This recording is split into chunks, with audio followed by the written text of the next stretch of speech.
परमात्मा कबीर परमेश्वर जी हमें याद दिलाया करते थे उस समय कि तुम जो साधनाएं करते हो ये शास्त्र विरुद्ध है।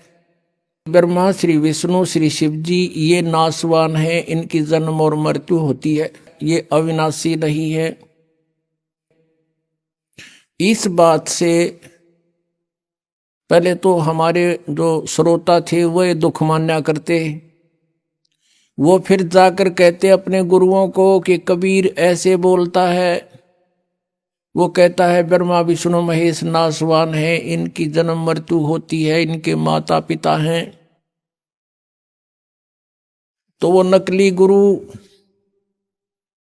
कहा करते थे कि कबीर अशिक्षित है, ये झूठा है, ये क्या समझे हमारे पुराणों को, पवित्र पुराणों को। पवित्र पुराणों में सदग्रंथों में लिखा है जो हम बताते हैं वो सत्य है, कबीर झूठ बोलता है।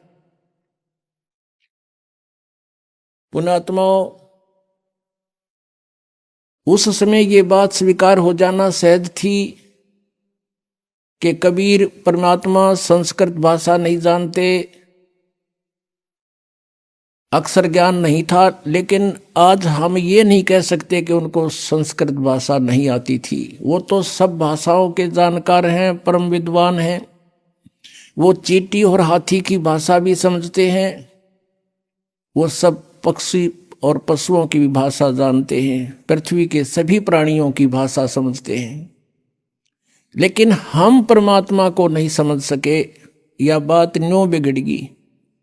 अब आपको दिखाते हैं परमेश्वर कबीर जी ने जो सृष्टि रचना सुनाई थी। धर्मदास ये जग बोराना, कोई न जाने पद निर्वाणा। यही कारण मैं कथा पसारा, इन सब से कहिए वो राम नियारा। यही ज्ञान जग जीव सुनावो, सब जीवों का भरम नसावो। अब मैं तुमसे कहूँ चिताई, त्रिदेवन की उत्पत्ति भाई। तुम्हारे तीनों देवताओं की, रजगुण ब्रह्मा, सतगुण विष्णु, तमगुण शिव जी का कैसे जन्म हुआ ये बताता हूं। ज्ञानी सुने सो हृदय लगाई, मूर्ख सुने तो गम ना पाई। माँ अष्टंगी पिता निरंजन, ये जम दारुण वंशन अंजन। पहले कीन निरंजन राई, पीछे से माया उपजाई। माया रूप देख अति शोभा, देव निरंजन तन मन लोभा। निरंजन की ने भोग विलासा, माया को रही तब आशा। तीन पुत्र अष्टंगी जाए, ब्रह्मा विष्णु शिव नाम धराए। तीनों गुण का ये विस्तारा, धर्मदास मैं कहूँ पुकारा। तीन देव विस्तार चलावे, इनमें यो जग धोखा खावे। आज से 600 वर्ष पहले परमात्मा ने अपनी अमृतवाणी में लिपिबद्ध करवा रखी है ये ज्ञान। तो पुण्यात्माओं, अब पता चलेगा कौन था विद्वान और कौन है अविद्वान। एक संस्कृत भाषा के जान लेने से महर्षि नहीं बन सकता, शास्त्री तो कह सकते उसको, और वो विद्वान नहीं हो सकता। अब आपको पहले तो ये दिखाते हैं कि कबीर परमेश्वर जी ने 600 वर्ष पहले ये शब्द, ये वाणी, अमृतवाणी, तत्व ज्ञान बोला था, जो आज हमारे सदग्रंथ सेकंड कर रहे हैं। धर्मदास जी एक महान आत्मा हुए हैं, परमात्मा उनको आकर मिले थे अपने लीलावत स्वभाववश, जैसे लीला परमात्मा किया करता है। वेद बताते हैं, ऋग्वेद मंडल नंबर 9 सूक्त नंबर 86 का मंत्र 26 और 27 में कहा है कि परमात्मा अपने भक्तों के सब संकट दूर करता है, अपने रूप को सरल करके वहां से गति करके आता है। वो तीसरे मुक्ति धाम में रहता है, ध्रुवलोक के तीसरे पृष्ठ पर विराजमान है, यानी सतलोक में रहता है, और वहां से गति करके चल के आता है। भक्तों को मिलता है, उनको ज्ञान उपदेश देता है, भक्ति का यथार्थ ज्ञान बताता है। और वो परमात्मा राजा के समान देखण जोगा है, दर्शनीय है, और वो अच्छी आत्माओं को आकर मिलता है। और परमात्मा कहते हैं, चारों युग में संत पुकारे, कूक कहा हम हेल रे, हीरे माणक मोती बरस हैं, ये जग चुगता ढेल रे।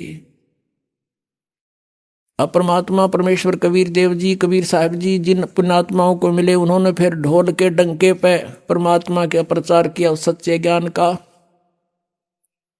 तो प्रत्येक युग में प्रभु आते हैं कबीर परमेश्वर जी। सतयुग में सत सुकृत नाम से, त्रेता में मुनिंदर नाम से, द्वापर में करुणा में नाम से, और कलयुग में वो कबीर नाम से। तो उन्होंने कहा था कि चारों युग में मेरे संत पुकारे, और हमने भी आवाज लगा लगा कर ढोल के डंके पे कहा कि हीरे माणक मोती बरसे, यो जग चुगता ढेल रे। हीरे मोती छोड़ के सत साधना रूपी, इस सत नाम रूपी सच्चे नाम और सार नाम रूपी मोती को ना ग्रहण करके ये आन उपासना, आन साधनाएं, अन्य देवताओं की पूजा रूपी डले ढो रहे हैं, कंकर इकट्ठी कर रहे हैं। तो उस समय परमात्मा की यह बात समझ में ना आई हमारे कि ब्रह्मा विष्णु महेश भी माता पिता है इनके, और अब भी यही दास के साथ यही हो रहा है। हम ये सत्य परमात्मा का दिया हुआ अब आप तक पहुंचा रहे हैं, तो कुछ जिनकी रोजी रोटी, जिनका निर्वाह बाधित हो रहा है, वो कूद कूद पड़ रहे हैं, लेकिन अब उनकी दाल गले को नहीं, क्योंकि समाज शिक्षित हो गया। आज से 600 वर्ष पहले परमात्मा ने कहा था ब्रह्मा विष्णु महेश नासवान है, इनकी जन्म मृत्यु होती है, इनके माता पिता हैं, पर नहीं जची हमारे, पर आज जचेगी। अब दिखाते हैं आपको। पुण्यात्माओं, परमात्मा को पहचानना हमने, और जिस समय हमारे दृढ़ विश्वास हो जाएगा कबीर इज गॉड, फिर नथिंग एल्स, फिर कुछ भी ना बच्चे शेष, फिर तो उसके उनके द्वारा बताएगी साधना, फिर ये विश्वास हो कि यही मंत्र है मोक्ष मार्ग, यही है, दूसरा है नहीं, फिर बातें खत्म होगी। अब ये 36, ये पता नहीं 360 गुरु, 360 मंत्र बना रखे इन्होंने, ये मनमाना आचरण है जो सदग्रंथों में प्रमाण नहीं है। तो सबसे पहले हमने इस अंधकार को हटाना है, अज्ञान को हटाना है, नाश करना अज्ञान का, इस तत्व ज्ञान की रोशनी में आपको लाना है। अब देखिएगा 600 वर्ष पहले परमात्मा ने अपनी सच्चिदानंद घन ब्रह्म की वाणी में, कबीर वाणी में, कबीर सागर में, जो आदरणीय धर्मदास साहिब जी ने लिपिबद्ध किया है, उसमें ज्यों का त्यों लिखा है, पढ़िए स्वयं। ये देखिएगा कबीर सागर संपूर्ण 11 भाग, खेमराज श्री कृष्ण दास बंबई से प्रकाशित है। ये पुराना प्रकाशन है, बहुत पुराना। यहां देखिएगा कबीर सागर ज्ञान सागर प्रथम खंड, कबीर पंथी भारत पथिक स्वामी युगलानंद बिहारी द्वारा परिष्कृत, मुद्रक एवं प्रकाशक है खेमराज श्री कृष्णदास, अध्यक्ष श्री वेंकटेश्वर प्रेस, खेमराज श्री कृष्णदास स्मारक मुंबई। अब हम आपको ले चलते हैं इसके बोध सागर ज्ञान बोध में। ये ज्ञान बोध और ये बोध सागर पृष्ठ नंबर 21 पर आपको पढ़ाएंगे। धर्मदास ये जग बोराना, कोई न जाने पद निर्वाणा, यही कारण मैं कथा पसारा, जग से कहिए वो राम नियारा। ये राम है, नाम इन्होंने गलत मिसप्रिंट कर दिया है कबीर पंथियों ने। यही ज्ञान जग जीव सुनावो, सब जीवों का भरम नसावो, अब मैं तुमसे कहूं चिताई, तेरे देवन की उत्पत्ति भाई। कुछ संक्षेप कहूं गहुराई, सब संशय तुमरे मिट जाई, भरम गए जग वेद पुराना, आदि राम का भेद न जान्या। ये राम है, नोट नाम। राम राम सब जगत बखाने, आदि राम कोई बिरला जाने। ये नाम इन्होंने लिखा है, गलत लिख दिया, मिसप्रिंट बाद में इन्होंने संशोधन करा है अपनी जान में, लेकिन अकल तो इनमें थी नहीं। अब सचमुच यहाँ चल रहा है कि राम राम सब जगत बखाने, आदि राम माने सनातन परमात्मा, सबसे पहला प्रथम पुरातन भगवान कोई बिरला जाने। ज्ञानी सुने सो हृदय लगाई, मूर्ख सुने तो गम ना पाई। माँ अष्टंगी पिता निरंजन, ये जम दारुण वंशन अंजन। अब इनकी माता अष्टंगी दुर्गा है, पिता ये ज्योत निरंजन काल है। पहले कीन निरंजन राई, पीछे से माया उपजाई। माया रूप देख अति शोभा, देव निरंजन तन मन लोभा। काम देव धर्मराय सताए, देवी को तुरंत दर खाए। ये धर्मराय यहाँ इस काल को कहा है। पेट से देवी करी पुकारी, हे साहब मोहे करो उबारी। टेर सुनी सतगुरता आए, अष्टंगी को बंद छुड़वाए। यहाँ टेर सुनी कहाँ हम आए, ये परमात्मा अपनी तरफ से करिए, इन्होंने गलत लिख दिया। धर्मराय यानी काल ने निरंजन ने हिकमत की ना, नख रेखा से भग कर लेना। धर्मराय करे भोग विलासा, माया को रही तब आशा। तीन पुत्र अष्टंगी जाए, ब्रह्मा विष्णु शिव नाम धराए। तीन देव विस्तार चलावे, इनमें यो जग धोखा खावे। पुरुष गम को कैसे को पावे, काल निरंजन जग भरमावे। तीन लोक अपने सुत दीन्या, सुन निरंजन बासालीन्या। अलख निरंजन सुन ठिकाना, ब्रह्मा विष्णु शिव भेद न जाना। ब्रह्मा विष्णु महेश को नहीं मालूम आज तक हमारा पिता कौन है।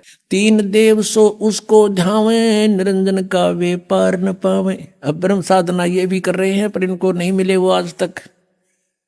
अलख निरंजन बड़ा बटपारा, तीन लोक जीव कीन आहारा। ये ठग है बटपारा, तीन लोक के जीवों को खा रहा है। ब्रह्मा विष्णु शिव नहीं बचाए, सकल खाए पुन धूर उड़ाए। कहते ब्रह्मा विष्णु महेश को भी मारेगा, इनको भी खाएगा। तिनके सुत हैं तीनों देवा, अंधर जीव करते हैं सेवा। होय होय। कहते इस काल के ये तीन पुत्र हैं, ब्रह्मा विष्णु महेश, और ये अंधे ज्ञानहीन ज्ञान नेत्रहीन प्राणी कहते इनने की पूजा करते हैं। अकाल पुरुष काहू नहीं चीन्या, काल पाए सभी गैलीन्या। तीन देव और असुर अवतारा, ताको भजे सकल संसारा। गुण तीनों का ये विस्तारा, धर्मदास मैं कहूँ पुकारा। गुण तीनों की भक्ति में ये भूल पड़ो संसार। कहें कबीर निज नाम बिना, कैसे उतरो पार। तीन देव की जो करते भक्ति, इनकी कदे ना हो मुक्ति। अब पुण्यात्माओं कलेजा फट जा जब बुद्धिमान व्यक्ति हो। अरे 600 वर्ष पहले आकर के ये वाणी जिसना मन पढ़ कहा करते थे अशिक्षित और वेद शास्त्रों को नहीं जानता, और उन्होंने ये लिख रखा है कि ऐसा ऐसा था, और आज यही हमारे सदग्रंथों में लिखा हुआ मिल जावे तो पुण्यात्माओं भगवान कौन है? कबीर इज गॉड, परमात्मा ही बता सकता है। जैसे गीता ज्ञानदाता ये ब्रह्म है, यही काल है, अपने पुत्र श्री कृष्ण में प्रवेश करके ये बोल रहा, ये ऐसी ही लीला करता है, ये सबके किसी के सामने नहीं आता। श्रीमद् भगवद गीता अध्याय नंबर 4 श्लोक नंबर 5 और 9 में ये स्वयं कहता है, अर्जुन तेरे और मेरे बहुत जन्म हो चुके हैं, तू नहीं जानता मैं जानता हूं। मेरे कर्म और जन्म अलौकिक है, इसके कर्म अलौकिक यूं हैं यूं किसी में प्रवेश करके बोल पड़ता है। और गीता जी अध्याय नंबर 7 के श्लोक नंबर 24-25 में कहा है कि ये मूर्ख समुदाय सामने खड़े सैनिक मुझे ये कृष्ण मान रहे होंगे, आई एम नॉट कृष्ण। मुझ अव्यक्त को ये व्यक्ति आप न मननते, ये मुझे कृष्ण मान रहे होंगे जो मैं ये बोल रहा हूं। मैं कृष्ण नहीं हूं, मैं अपनी योग माया से छुपा रहता हूं, मैं कभी किसी के समक्ष प्रकट नहीं होता। ये मेरा अटल अनुतम घटिया नियम है। मैं कभी किसी के सामने नहीं आता, मैं छुपा रहता हूं, गुप्त रहता हूं। तो पुण्यात्माओं, ये 10वें अध्याय के दूसरे श्लोक में गीता जी में कहता है कि मेरी उत्पत्ति को न देवता जानते न ये ऋषि जानते, क्योंकि इनका उत्पत्ति करता मैं हूं। अब पिताजी की उत्पत्ति को संतान नहीं जान सकती, दादाजी बता दे सारी डेट ऑफ बर्थ। तो हमारे दादाजी ने आके कबीर परमेश्वर ने इनकी डेट ऑफ बर्थ बता रखी है और इस ब्रह्म की उत्पत्ति बता रखी है। इनके बाप की भी उत्पत्ति बता रखी है, पिता की कैसे उत्पन्न हुआ था वो। तो कौन है वो भगवान जिसने सारी सृष्टि रची? कबीर इज गॉड, वो कबीर परमेश्वर है। अनंत कोट ब्रह्मांड का एक रति नहीं भारे, सतगुरु पुरुष कबीर हैं ये कुल के सिरजनहारे। अनंत कोट ब्रह्मांड का एक रति नहीं भार। अब जैसे वैज्ञानिक ने वायुयान बना दिया और बना के घुमा दिया और बीच में बैठ गया, बताओ उस पर कैसे भार हुआ?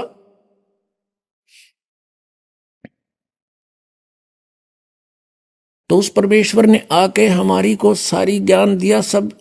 अब आपको दिखाते हैं पवित्र सदग्रंथों में, देखिएगा शिव पुराण। यह है संक्षिप्त शिव पुराण, सचित्र मोटा टाइप, केवल हिंदी, गीता प्रेस गोरखपुर से प्रकाशित। इसके संपादक कौन है? हनुमान प्रसाद पोदार। गीता प्रेस गोरखपुर से प्रकाशित है।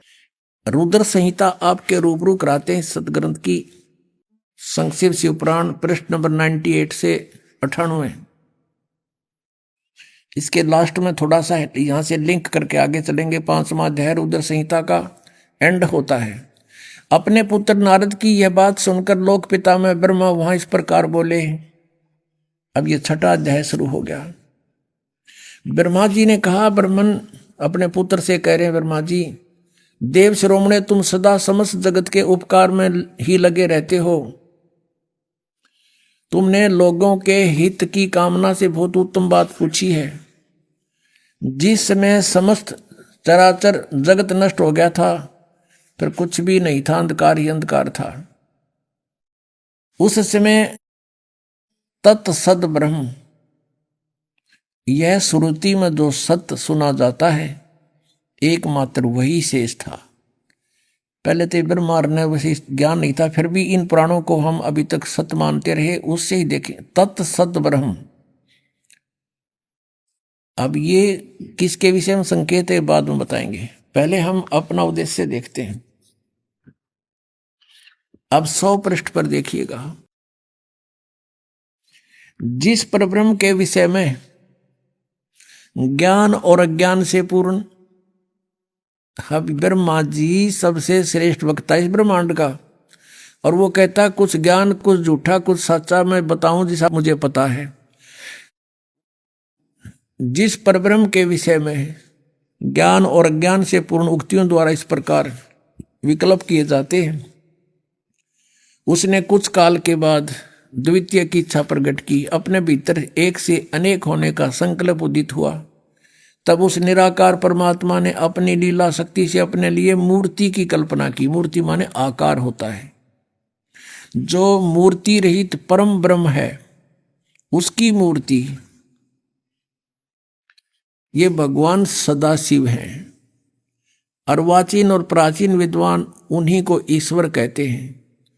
उस समय एकाएकी रहकर स्वेच्छा अनुसार व्यवहार करने वाले इन सदाशिव ने अपने विग्रह से स्वयं ही एक स्वरूप भूता शक्ति की सृष्टि की, जो उनके अपने श्रीअंग से कभी अलग होने वाली नहीं थी।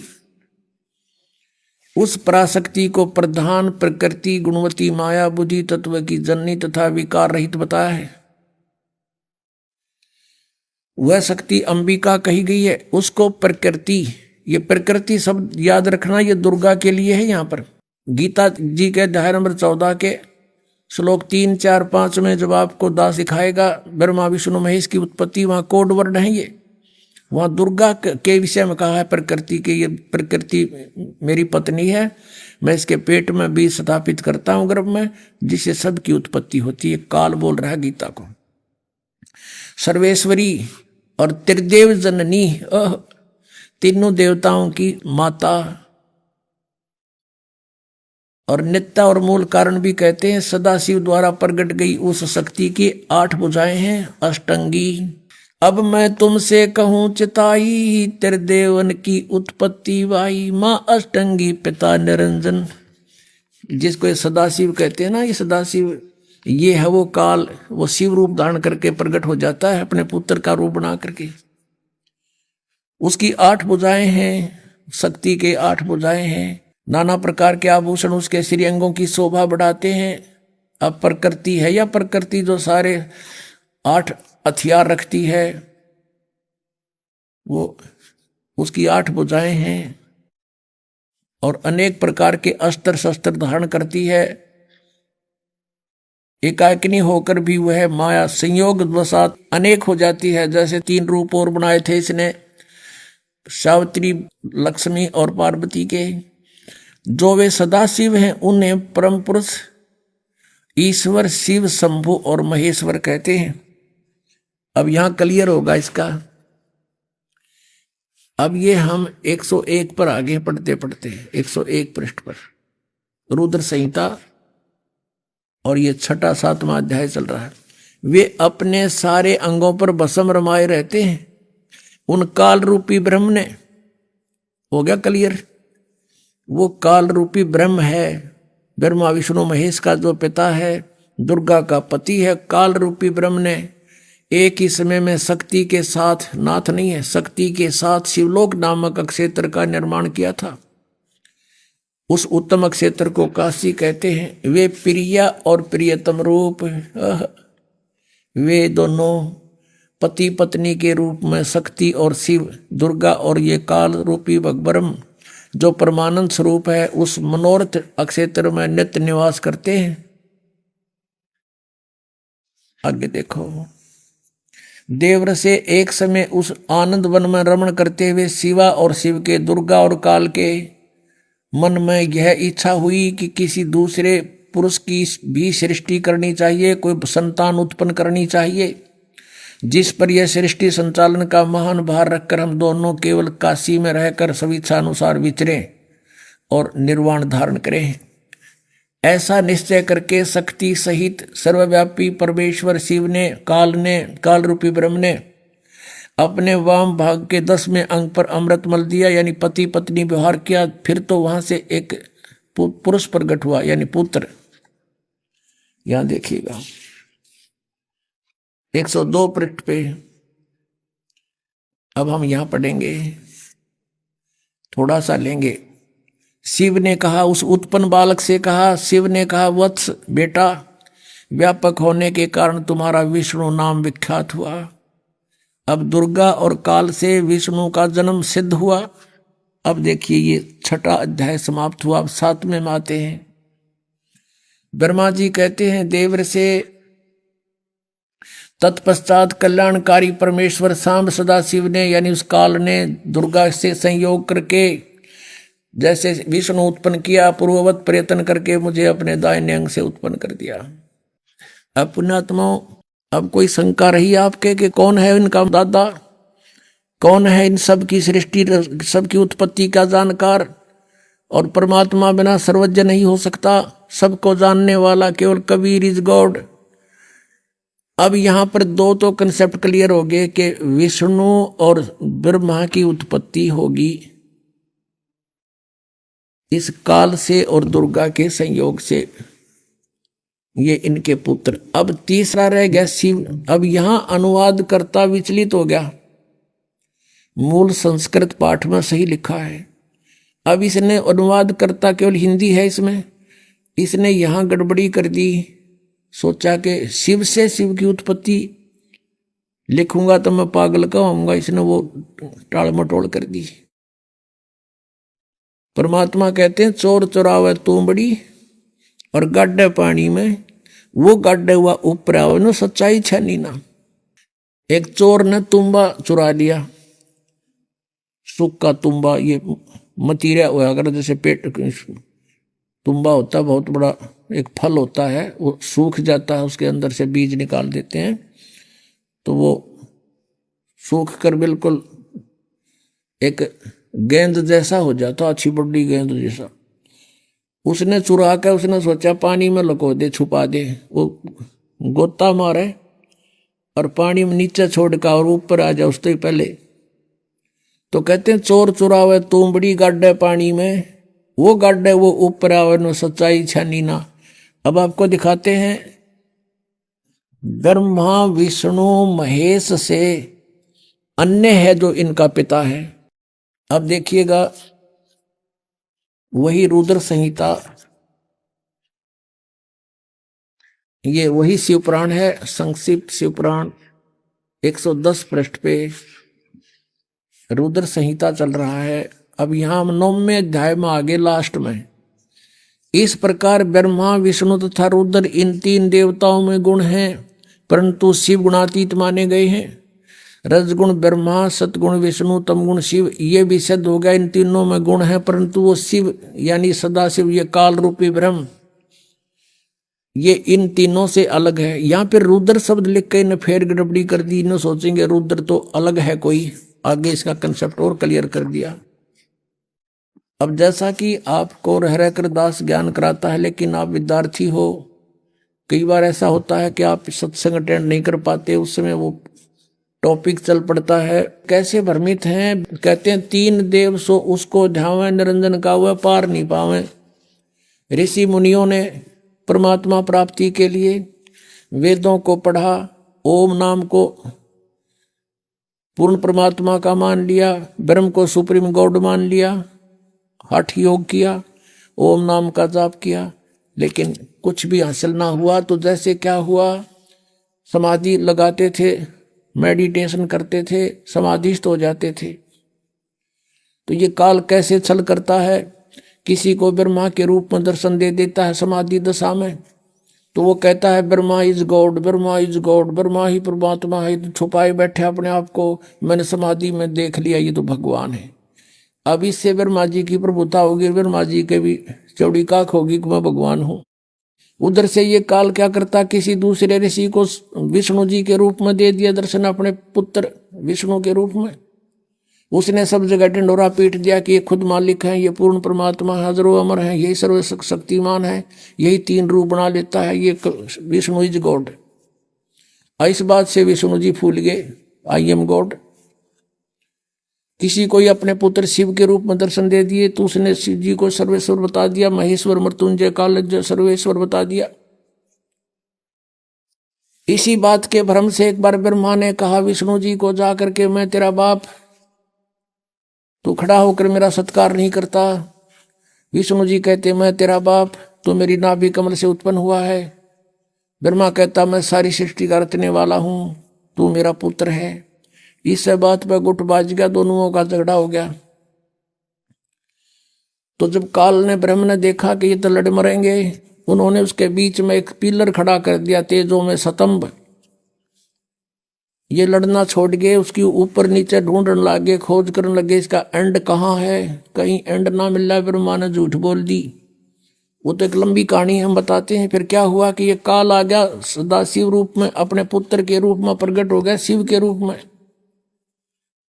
और इन दोनों से कहा कि यू आर नॉट गॉड, तुम परमात्मा नहीं हो, तुम्हें भ्रम हो गया, तुम अपने आप को ईश समझते हो, इस तुम्हारी ये फड़क निकालने के लिए, भ्रम निवारण करने के लिए मैं आया हूं।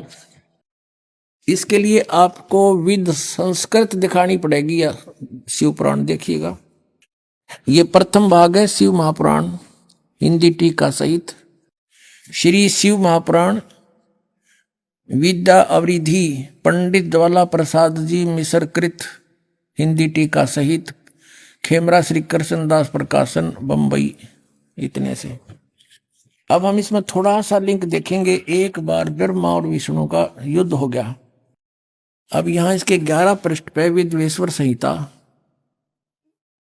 विद्वेश्वर संहिता भाग 1 अध्याय 6 में नंदीकेश्वर बोले, नंदीकेश्वर यानी शिव का वाहन बताता है, इस काल रहता है इन्हीं रूप में। हे योगेंद्र, आगे एक समय विष्णु भगवान शेष सैया पर अपने गरुड़ादि पार्षदों से संयुक्त लक्ष्मी सहित शयन करते थे, विश्राम कर रहे थे। उस समय ब्रह्म ज्ञानियों में श्रेष्ठ ब्रह्मा जी अपनी इच्छा से वहां आए और सब प्रकार सुंदर सेज पर शयन करते हुए कमल लोचन विष्णु जी से पूछने लगे, तुम कौन हो? मुझे देखकर अभिमानी पुरुष के समान शयन करते हो, सोए पड़े हो। हे वत्स, हे बेटा, उठो, देखो मैं तुम्हारा स्वामी आया हूं। ब्रह्मा जी बोले, बेटा खड़ा हो, देख मैं तेरा स्वामी आया हूं। आए हुए गुरु को देखकर जो अभिमान करता है उस द्रोही मूढ़ का मूर्ख का प्रायश्चित होना उचित है। यह सुनकर विष्णु जी के अंतर में तो क्रोध हुआ। अभी आपने सुने संत रामपाल जी महाराज के मंगल प्रवचन। संत रामपाल जी महाराज एक ऐसे महान संत जिन्होंने अपनी सतभक्ति, तत्व ज्ञान, करुणा और सेवा के बल पर समाज में नई मिसाल कायम की है। संत रामपाल जी महाराज की अगुवाई में उनके सभी सतलोक आश्रमों से समाज कल्याण के अद्भुत कार्यों ने समाज को सुनहरे भविष्य की एक नई उम्मीद दिखाई है। संत रामपाल जी महाराज से नाम दीक्षा लेने के बाद लाखों लोगों की लाइलाज बीमारियां जैसे कैंसर, एड्स आदि ठीक हुई। संत जी के ज्ञान से प्रेरित होकर उनके अनुयायियों ने लाखों यूनिट रक्तदान किया। संत जी ने लाखों बहन बेटियों का दहेज मुक्त विवाह करवाया।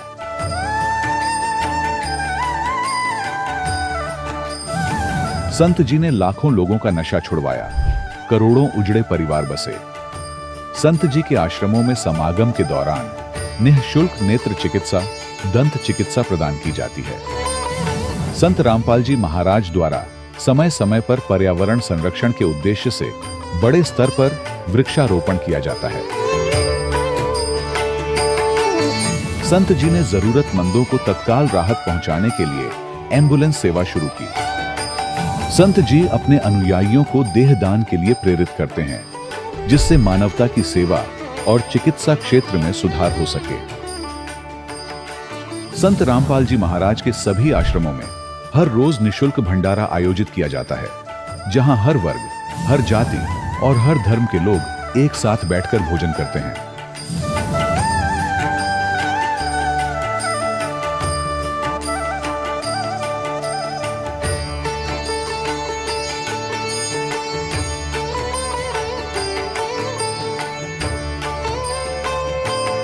संत रामपाल जी महाराज के आश्रम में हजारों बुजुर्गों को सम्मान और प्यार के साथ जीवन जीने का अवसर मिलता है। उनके खाने, रहने और स्वास्थ्य की पूरी जिम्मेदारी संत रामपाल जी महाराज उठाते हैं। अनाथ बच्चों के लिए संत रामपाल जी महाराज के सभी आश्रम किसी वरदान से कम नहीं। यहाँ उन्हें शिक्षा, संस्कार और भविष्य के लिए बेहतर अवसर प्रदान किए जाते हैं। चाहे बाढ़ हो, भूकंप या महामारी, संत रामपाल जी महाराज और उनके अनुयायी हमेशा ही जरूरतमंदों के लिए सबसे आगे खड़े रहते हैं। कोविड महामारी के दौरान संत रामपाल जी महाराज के आश्रमों से करोड़ों लोगों के लिए भोजन, दवाइयां और जीवन रक्षक सामग्रियां उपलब्ध कराई गई। चाहे गरीब की मदद हो या किसी शोषित और पीड़ित वर्ग के हक और सम्मान की लड़ाई, संत रामपाल जी महाराज ने हमेशा ही उनकी दबी आवाज को सरकारों तक पहुंचाया है और उन्हें उचित न्याय दिलवाने में अहम भूमिका अदा की है। समाज में आध्यात्मिक और सामाजिक मूल्यों के प्रति जागरूकता लाने में संत रामपाल जी महाराज हर कदम पर मानवता के सच्चे सेवक साबित हुए हैं। संत रामपाल जी महाराज का जीवन हमें सिखाता है कि सच्ची सेवा वही है जो निस्वार्थ भाव से की जाए। आइए हम भी इस महान सेवा के कार्य में इस महान संत से जुड़ें और संत रामपाल जी महाराज से नाम दीक्षा लेकर अपने जीवन को धन्य बनाएं।